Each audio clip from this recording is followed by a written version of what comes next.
Pemirsa, area terdampak bencana meliputi 3 provinsi. Korban meninggal terus bertambah. Daerah juga menyatakan tidak sanggup menangani bencana. Namun status bencana nasional belum juga dianggap perlu oleh pemerintah. Di siang hari ini, pemirsa, kami ajak Anda untuk memperdalam pertanyaan publik seputar kenapa bencana di Sumatera ini belum dinaikkan menjadi bencana nasional. Kita mulai, pemirsa. Apa itu sebenarnya bencana nasional? Jadi bencana nasional ini adalah salah satu status keadaan darurat bencana di Indonesia. BNPB menjelaskan bahwa pemerintah menetapkan bencana nasional ketika dampaknya sudah melampaui kemampuan daerah untuk menangani.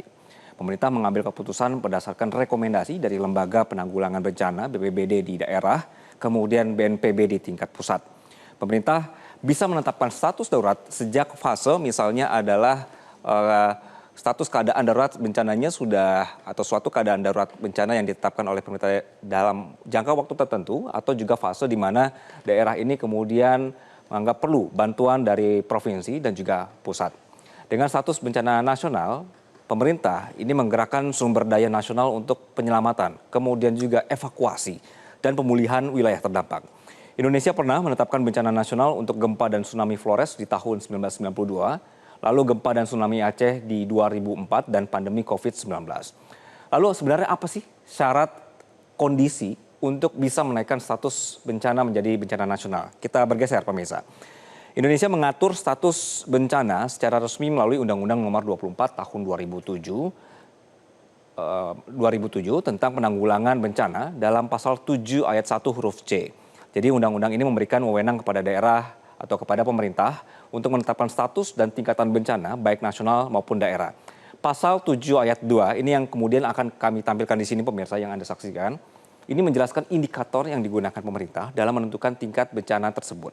Pemerintah menetapkan status bencana nasional atau daerah dengan menilai misalnya adalah jumlah korbannya, lalu kemudian kerugian harta bendanya, lalu bagaimana dengan kerusakan prasarana dan sarana.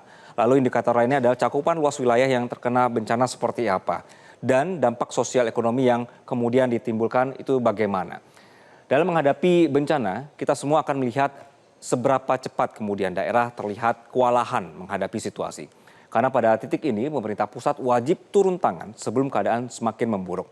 Biasanya pusat akan melihat 3 indikator utama. Pertama, pusat akan melihat dulu, pemirsa, dan menilai apakah daerah ini masih mampu mengerahkan sumber daya manusia, tim penyelamat, kemudian relawannya, tenaga kesehatan, hingga logistik.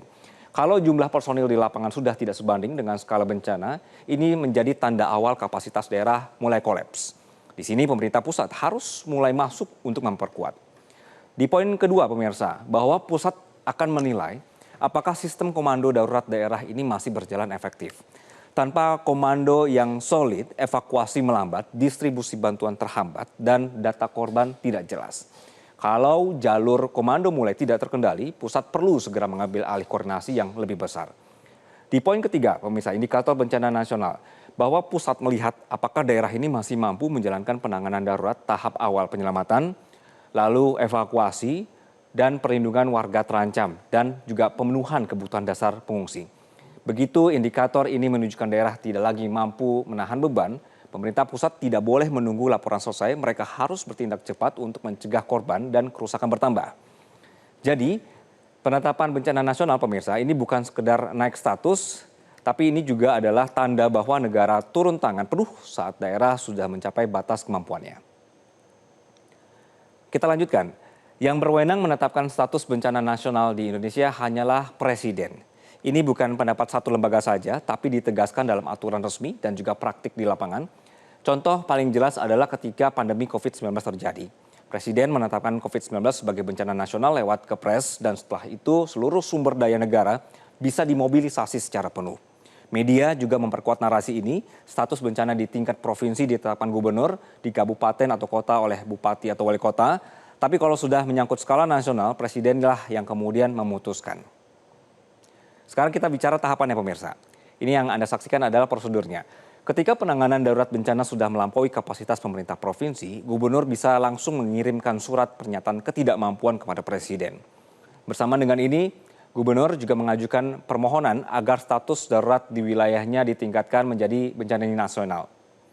Dalam waktu sekitar 1 kali 24 jam setelah surat diterima, BNPB bersama kementerian atau lembaga terkait segera melakukan koordinasi di tingkat nasional.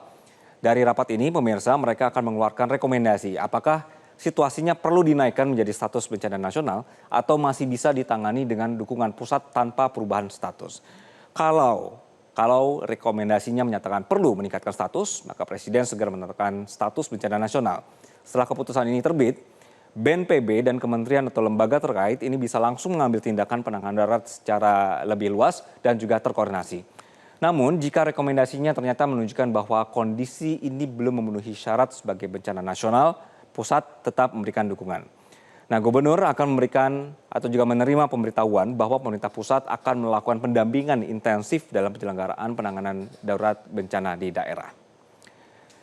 Kita simak berikutnya pemirsa, pernyataan dari BNPB berkenaan dengan kenapa alasan sampai sekarang belum merekomendasikan bencana nasional.